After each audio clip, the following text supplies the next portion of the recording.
Today I'm gonna be ranking and appraising every mainline boss from the Elden Ring Shadow of the Erdtree DLC. Before we begin, I need to bring up the criteria that said bosses have to at least pass one of to be considered a mainline boss.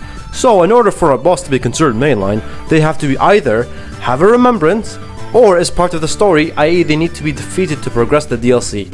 And that's about it. There's only one exception though. But pretty simple, right? So this obviously excludes all the field bosses and etc. Alright, let's get into it. Starting off with the Divine Beast Dancing Lion. This is the first big main boss you fight. You defeat it to progress further into the DLC, you encounter it at the end of the Tower Settlement area. And let me just say this, what a way to start the DLC with a banger. The thing is, when I first played the DLC itself, the atmosphere of the new realm, going into this brand new area just feels like a completely different game.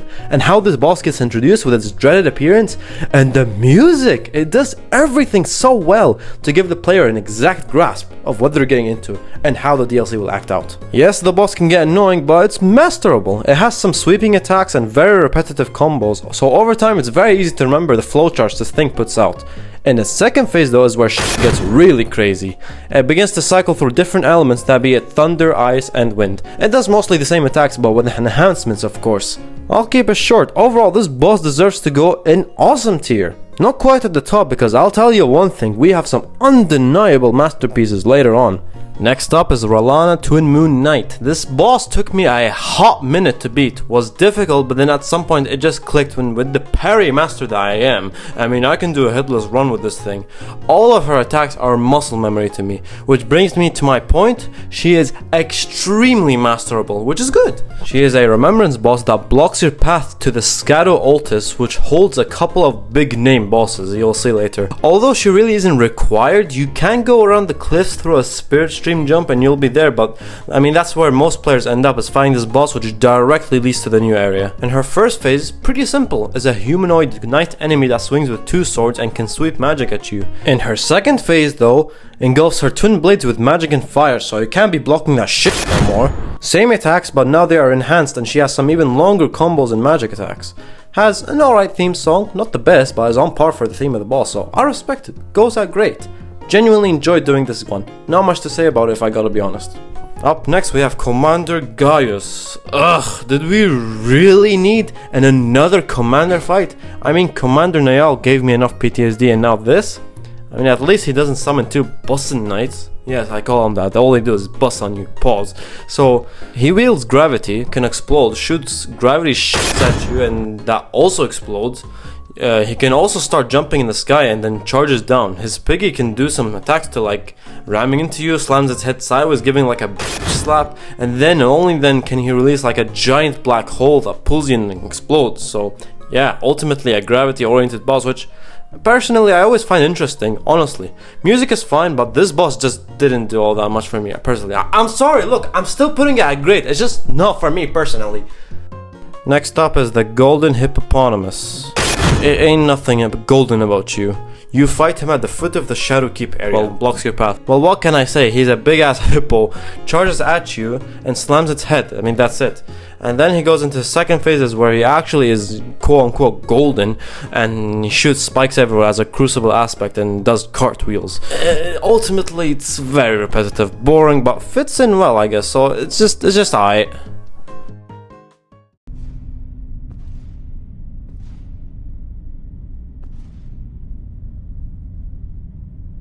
Mongrel Intruder.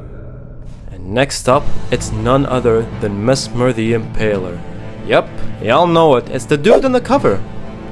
What? You still don't know him, you say?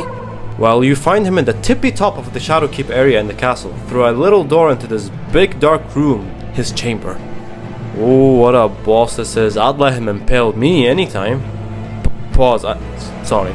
He is very aggressive. As soon as the fight begins, he already on your ass, about to shoot down from above into a big explosion. He constantly does combos that last for centuries and always gives out flurries of attacks with his insanely long spears. Pause. Although hard like I described, he is like others, very masterable. I love this boss so much. Mastered it so hard to the point I had to go extra hard on myself and up the difficulty by beating him while HUD is disabled. I'm sorry, I got problems, I know. I wasn't even using a broken build or anything. Oh, and did I forget to mention that he has one of, if not the best composed soundtracks of all dang time? I'd say it's so damn good that it compares with Slave Knight Gale's theme. Yeah, no, I'm going that far. Y'all could roast me. I couldn't give two f***s if I had. And y'all know how I am with music, so yeah, I care so much about the music in games, and this was a home run for me. It is reminiscent of Elden Ring's main theme, and good God have mercy on me when this part comes up.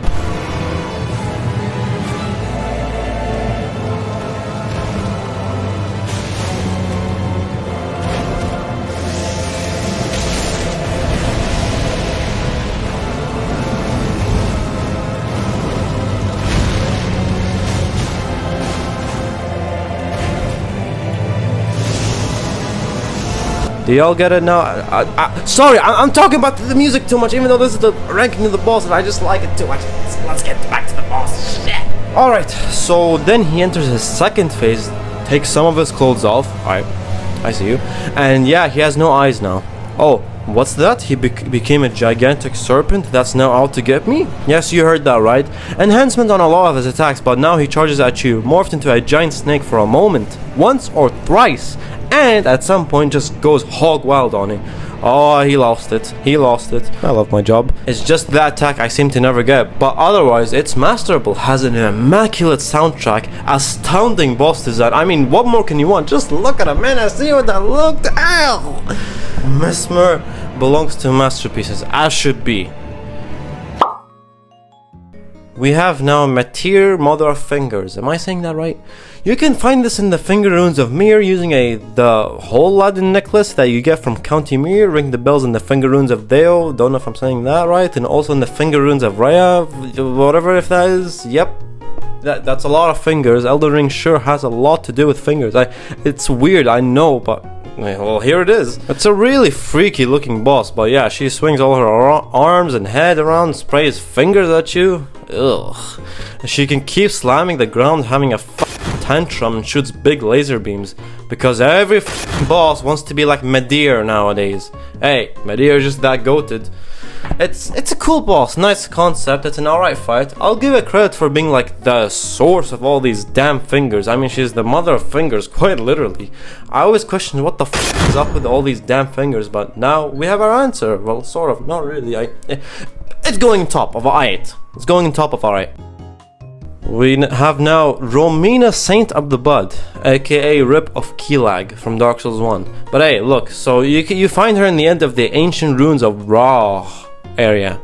She is like half humanoid, half centipede, half scorpion. Well, technically it's thirds and shit. She wields like a long spear thing, swings it at you, and all hits deal scarlet rot ailment, mind you. The centipede also swings its head at you in combos. She then can fly up, reveals the stinger, and to dodge it, just wait for it to flash and then roll. That easy. In her second phase, she can spread these butterflies around the arena that will emit scarlet rot, and she starts flying for a bit as well. Overall, it's a cool boss. Alright music, I liked it. The lore is cool and is okay in my opinion. You need to defeat her to be able to burn the sealing tree that leads to the final area of the DLC, it being Einir Elam. Again, just like Commander Gaius, she doesn't appeal to me all that much, but it's a great boss, I won't disagree, it goes in great, just not for me personally. We have up next Putrescent Knight. It guards the entrance towards St. Trina's cave. It's optional but has remembrance. In phase 1, it can leap off its right to slam its cleaver into you. The right then comes out of the ground at some point and charges at you. It's off-putting, not gonna lie. And then more similar attacks, and then phase 2 enhanced attacks, and then can summon ghost flame globs from the ground that travel toward you. He repeatedly summons wraths of Putrescence at you. So yeah, that's cool concept. Look, I know I'm taking a lot of jabs at a lot of these bosses, but this is just what I personally think. Take it or leave it. We now have Bayle the Dread. Bayle could be found at the top of the jagged peak. This is why at the beginning I said there was one exception. Bayle isn't required for progression, nor is he a remembrance boss, but come on, could I really have ignored Bayle? I bet Igon would say yes, you could have really ignored him. Bayle is a gigantic dragon with one leg and ripped wings, yet he is still monstrous. That alone shows that he is built different. He kind of gets annoying because he just keeps on biting and swinging, but it's ultimately readable. You just gotta have that patience, which I mean, every Elden Ring boss teaches you. He can then call lightning to keep striking you, so just run for your life, and can do a lunge grab attack, so avoid that. Then it's second phase. He grows replacement wings, erupts lava from the ground all around him, and this is where the fight turns into Judgment Day. He starts flying around, circuiting around the arena about halfway through, leading balls of fire that keep shooting at you and then dashing down onto you. It becomes way more aggressive. And then his Burning Skies attack, this one sums up the insanity you go through this fight. Flies up and shoots beams of lightning fire across the entire arena. Again, Metyr style. This boss is just unlike any dragon. I mean, Placiduslex was insane, but Bayle was just on a whole nother level. Bayle, I think, is like the closest we have ever come to having a Night Lord style fight in base Elden Ring. It's just crazy. Oh, and the music? Don't get me started. If y'all didn't notice, also, did this boss with no HUD. I mean, I don't think I've been more immersed in a fight. Ever. He goes in Masterpiece. Can't even question it. Now we have Jori the Elder Inquisitor. Yes, he is in Remembrance, but he is required to defeat in order to enter the Abyssal Woods area, which houses a very important Remembrance boss that we'll discuss later on, so technically he counts. I'll keep it short. He is easy, but god does he make my blood boil. All he does is shoot these golden arcs at you. No, quite literally just spams them, okay? And then teleports away, summoning clones of enemies, and then teleports. And then summons even more enemies, with each summoned enemies being harder, like that one chunky dude. It's just a chore to get through this boss, honestly. It's so bad that it deserves its own tier, all the way at the bottom. I'm sorry, that's just what I think. And now we have the boss we mentioned, which is Midra, Lord of Frenzied Flame. Yes, now we're back to peak. He is found at the end of the Abyssal Woods area, i.e. when Elden Ring turns into a horror game. You reach him after going through Midra's manor to the end. You are fighting at first Grandpa Midra, and then So he's now a Frenzied Flame Lord. His movement is unpredictable at first, moving at a strange pace but is ultimately masterable, and also weak to parry. Notice how every good boss on this list is also masterable? That says a lot about what makes a fight enjoyable. Not everything, but for the most part. He shoots rays of Frenzied Flame, sweeps with a stick thingamajig, and yeah, not much to say. In his second phase though, he engulfs himself in a giant ball of this frenzy and explodes at you. To this day, I still don't know how to avoid that, but hey, we ball, I got heals. Though it was really difficult for me, but as soon as my dumbass figured that I could parry him, it became like 10 times easier for me and took me like just little over several more tries to beat. He just becomes more aggressive, starts doing dash attacks. I mean, I don't know what to say. It's ultimately an amazing boss. Music is unsettling but fitting for sure. I just love it. And the lore is just masterful. Masterpiece. And also, as I was doing my research, I noticed a lot of people dunking on this boss. I don't understand why. I mean, is it too hard? Is it too easy? Is it just freaky? I mean, I just really love the idea of the boss, so I don't know. Y'all told me. 3 left, and now we have the Scadutree Avatar. This boss is packed as hell. Got 3 phases and shit. And let me just tell you, it's nothing like the 3 avatars you're used to. It makes sense though, it's in the realm of shadow where everything is dark and corrupted. It sweeps its arms at you, summoning trails of thorns from the ground at you. It can pound its head on the ground until it explodes. It also emits a golden blast that emits projectiles at you, similar to the avatars you're used to. And phase 2 though, which another health bar appears, and isn't too crazy, but there's some extra lunging attacks, I guess. But yeah. And then phase 3 commences, another health bar, but can do even more bigger explosions, which is honestly really difficult to dodge, almost if not impossible, so I advise just to run away occasionally if he does this attack. It's a really cool boss. Love the fact that it has like 3 health bars. It's really creepy looking tree thingy, so it's charming in its own way. So hey, look, I'll put it in the bottom of great. Fair? We now have Knight Lida and her allies. This is legit basically giving me hard callbacks to that one NPC boss fight in the Ringed City DLC in Dark Souls 3. Like right before you get to Slave Knight Gale, I don't know, it's been long.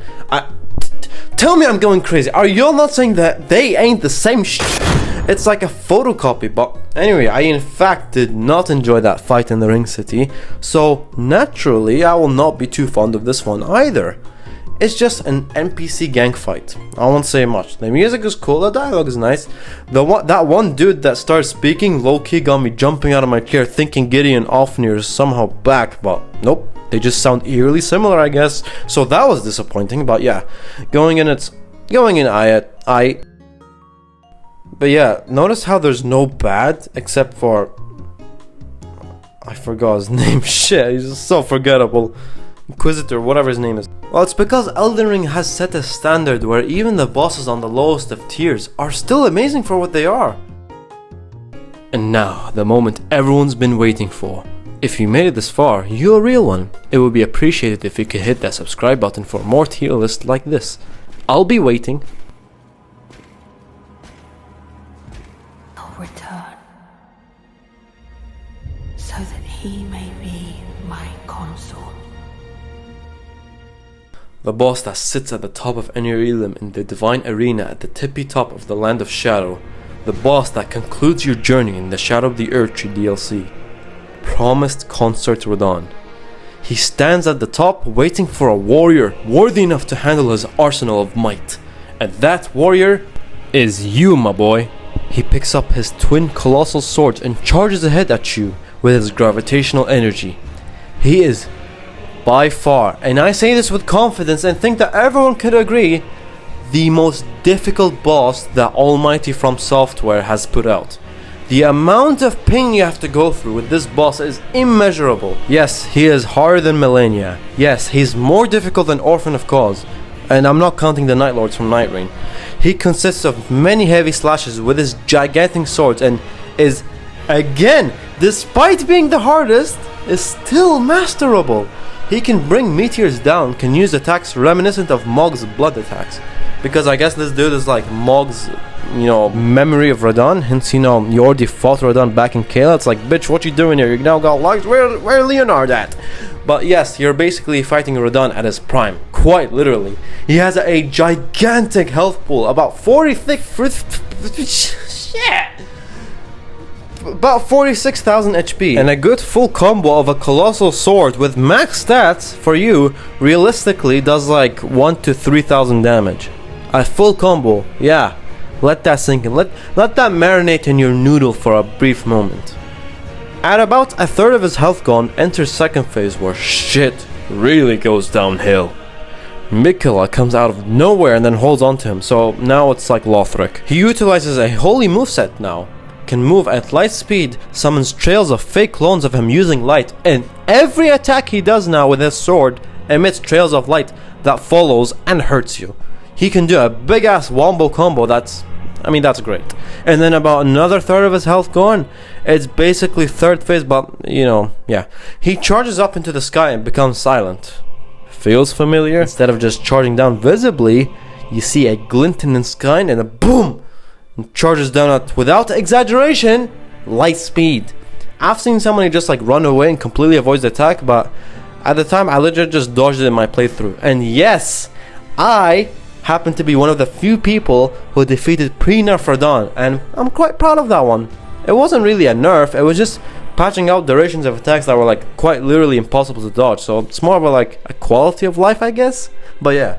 So, to conclude, this boss was a perfect foe to test all the patience, strength, and wisdom that you have earned throughout this entire journey, and not just the Realm of Shadow, but in the entirety of Elden Ring, and its perfection.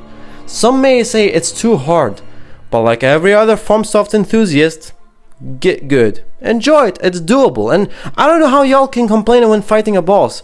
This magnificent. Cry all you want, and the music is just can be summed up in one word, which is absolutely gorgeous. This boss, without a shadow of a doubt, get it? No? Sorry. Without a shadow of a doubt, not going in masterpiece, because it is too perfect. Yes, it's gonna go in perfect tier. Didn't know it existed, maybe we should, nothing's perfect, but hey, what a way to conclude the story. I'm just speechless. If you guys want to see more Elden Ring rankings, perhaps Dark Souls, let me know. Alright, see ya.